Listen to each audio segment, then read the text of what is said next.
राकेश, मुकेश, सुनील और विकास चारों चंबल घाटी में बसे एक छोटे से गांव में रहते थे। गांव में सुख सुविधा की कमी तो थी ही, रोजगार भी नहीं था। इसीलिए वो चारों कमाने के लिए गांव से बाहर निकल जाते हैं।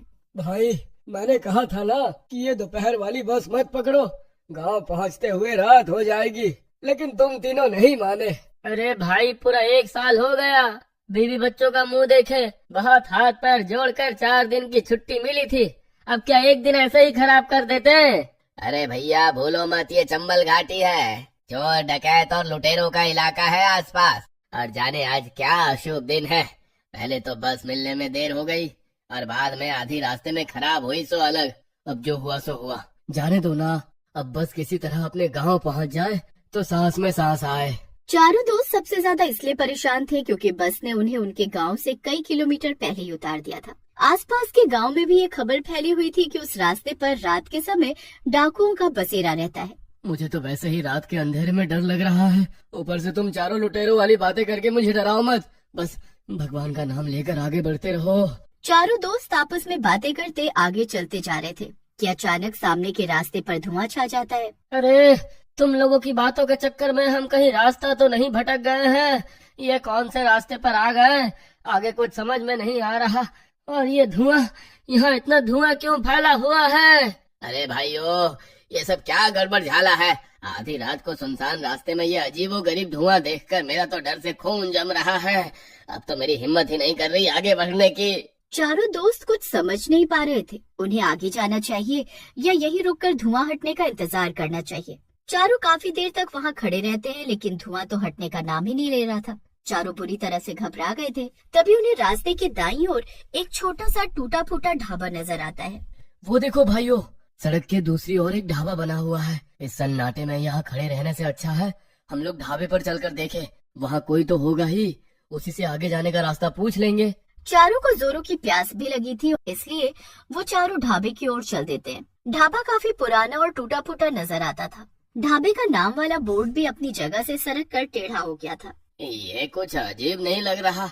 हम लोग कई किलोमीटर से पैदल आ रहे हैं, इस रास्ते पर अब जाकर पहला ढाबा दिखा, वो भी ऐसी हालत में। इधर उधर देखते हुए वो चारों अंदर पहुंच जाते हैं, लेकिन उन्हें वहाँ कोई भी नजर नहीं आता। ढाबे के अंदर तो कोई भी नहीं है। सब तरफ मकड़ी के जाले लगे हुए हैं, हर तरफ गंदी और धूल नजर आ रही है। लगता है यहाँ पर बरसों से कोई आया नहीं है। अरे कोई है यहाँ? कोई है इस ढाबे में? वे चारों कई आवाजें लगाते हैं, लेकिन उन्हें आसपास कोई नजर नहीं आता। अंत में थक कर वे वापस लौटने को होते हैं। तभी उन्हें किसी के छड़ी टिकाकर चलने की आवाज सुनाई देती है और एक बूढ़ा आदमी अंदर से निकलकर बाहर आता है, जिसे देखकर वे सब चौंक जाते हैं। अरे दादा, भांग खाकर सोए थे क्या? हमने कितनी आवाजें दी आपको, लेकिन किसी ने जवाब ही नहीं दिया। एक बात बताओ, यह ढाबा इतना गंदा क्यों है? ढाबा बंद है क्या? नहीं बेटा, अब मेरी उम्र हो गई है, इसलिए ज्यादा साफ सफाई अब मुझसे नहीं हो पाती। भोला भटके दिन भर में 1 या 2 मुसाफिर ही यहाँ आते हैं, उन्हें ही चाय पानी के अलावा कुछ ज्यादा लेना नहीं होता। बताओ बेटा, तुमको क्या चाहिए? अब बाबा, सबसे पहले थोड़ा पानी पिला दीजिए। बहुत दूर से पैदल आ रहे हैं, गला सूख रहा है। वैसे यहाँ पर शौचालय है क्या? हाँ बेटा, उधर से दाहिनी तरफ है शौचालय। और ये लो पानी का जग, आराम से पानी पियो। तुम चारों काफी थके हुए लगते हो, भूख लगी है तो कुछ खाने के लिए लेता हूँ। बाबा की बात सुनकर चारों खाने के लिए खुशी खुशी हामी भर देते हैं। खाने की बात सुनकर बाबा वहाँ से चला जाता है। इधर मुकेश अपने दोस्तों को बैठने के लिए बोलकर शौचालय के लिए निकल जाता है। मुकेश शौचालय के अंदर जाता है तो उसे लगता है कोई शौचालय की खिड़की से अंदर झांक रहा है। तभी मुकेश को शौचालय के बाहर किसी की डरावनी हंसी की आवाज सुनाई देती है और उसके बाद भूतिया हंसी की आवाज सुनकर उसकी डर से सिट्टी पिट्टी गुम हो गई थी, इसलिए घबराकर वो बाथरूम से बाहर निकल आता है। भूत है यहाँ। मैं बाथरूम गया तो मुझे एक भूतिया हंसी सुनाई दी और मैंने एक काला साया भी देखा। जल्दी चलो यहाँ से, ये जगह सही नहीं है। मुकेश भाई, अरे घबराओ नहीं, हम सब आपके साथ हैं। ये लो पानी पी लो और आराम से बताओ क्या हुआ। जैसे ही मुकेश पानी पीने के लिए अपना मुंह गिलास तक ले जाता है, एक जोरदार चीख के साथ पानी भरा गिलास उसके हाथ से छूटकर जमीन। अरे मुकेश, ये क्या किया तुमने? सब जगह पानी फैला दिया। बेचारे बूढ़े दादा को अब सफाई करनी पड़ेगी। उन्होंने कहा ना, उनसे अब सफाई नहीं होती। तुझे दिखाई नहीं दे रहा? ये पानी नहीं खून है। ध्यान से देख, वो बूढ़ा हमें खून पिलाना चाहता था। ऐसा खून वाला पानी हम कैसे पी सकते हैं? अरे भाइयों, देख क्या रहे हो, भागो यहाँ से। वो चारों आपस में बात कर रहे थे। तभी अचानक एक आदमी वहाँ आ जाता है, जिसे देखकर वे चारों चौंक जाते हैं। अरे आप लोग इतने घबराए हुए क्यों नजर आ रहे हैं? जरूर पानी का जग खुला रह गया होगा और तभी कोई जंगली कीड़ा मकोड़ा उसमें गिर पड़ा होगा। मैं अभी दूसरा पानी ले आता हूँ। लेकिन आप कौन हो? अभी तो उन बाबा ने कहा कि वो अकेले ही ढाबा चलाते हैं।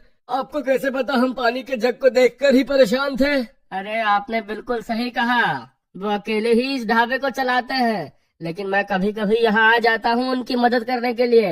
पानी जमीन में गिरा हुआ है, इसीलिए मैंने उसे देखकर अंदाजा लगा लिया। विकास को अभी भी उस आदमी को देखकर कुछ अजीब सा महसूस हो रहा था। कुछ देर पहले तक तो ये ढाबा वीरान नजर आ रहा था और अब अचानक दो लोग प्रकट हो गए। ये बात रह रहकर उसके मन में आ रही थी। ये कैसी जगह है, इतनी सुनसान और डरावनी सी। ऐसी जगह में आप लोग कैसे रह पाते हैं? डर नहीं लगता क्या?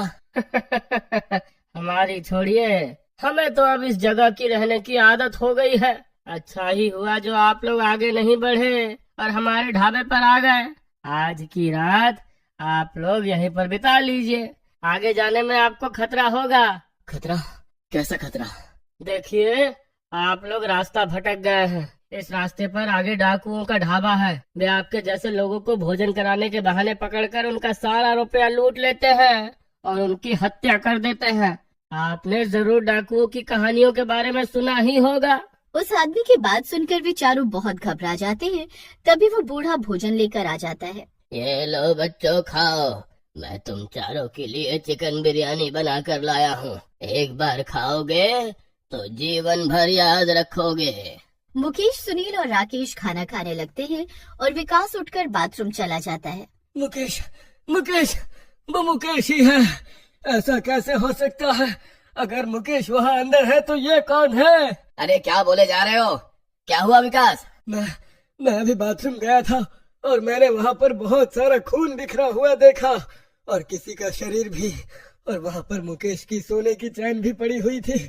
मुझे पूरा यकीन है कि वो मुकेश ही है। ये क्या कह रहे हो? अगर वो खून मुकेश का है तो फिर ये जो हमारे साथ बैठा है, ये मुकेश कौन है? विकास के इतना कहते ही अचानक उस ढाबे में तेज हवा चलने लगती है और वहाँ पर एक साथ कई सारी भूतिया हंसी की आवाज गूंजने लगती है। देखते ही देखते बूढ़ा, वो आदमी और मुकेश तीनों का रूप बदलने लगता है और वे सब डरावने रूप में बदल जाते हैं।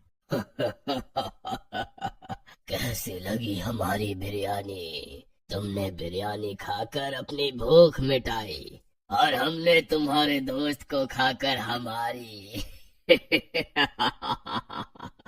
ये तुम क्या कह रहे हो?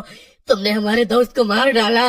घबराओ नहीं, अभी तो तुम तीनों का भी नंबर आना बाकी है। कुछ ही देर में तुम भी अपने दोस्त के पास पहुंचने वाले हो। विकास, सुनील, मुकेश और राकेश जिन डाकुओं के डर से इस ढाबे में आए थे, वो दरअसल उसी डाकू का ही ढाबा था। बूढ़ा और उसका बेटा दोनों इसी रास्ते पर लूटपाट का काम किया करते थे। जब कोई मुसाफिर उनके ढाबे में खाना खाने आता तो ये जहरीला पदार्थ खिलाकर उनको लूट लिया करते। एक बार गांव के लोगों ने मिलकर उनके ढाबे के ऊपर हमला कर दिया और उन दोनों को पीट पीट कर मार डाला। तुम चिंता मत करो राकेश और सुनील, दुनिया में अगर शैतान है तो उससे बड़ा भगवान भी है। मैंने बरसों भगवान शिव के महामृत्युंजय मंत्र का पाठ किया है। ये हमें छू भी नहीं सकेंगे। तू बस मेरे पीछे पीछे मंत्र पढ़ते जा, बस उनकी तरफ मत देखना। तीनों दोस्त आंखें बंद करके महामृत्युंजय मंत्र पढ़ने लगते हैं, जिसे सुनकर भूतिया डाकू बुरी तरह चिल्लाने लगते हैं, लेकिन वो अपना मंत्र पढ़ना जारी रखते हैं। कुछ देर बाद जब वो अपनी आंखें खोलते हैं तो भूतिया डाकू वहाँ से गायब हो चुके थे। तीनों उस ढाबे में आग लगाकर वहाँ से भाग निकलते हैं और इस तरह उन भूतिया डाकुओं का ढाबा हमेशा के लिए खत्म हो जाता है।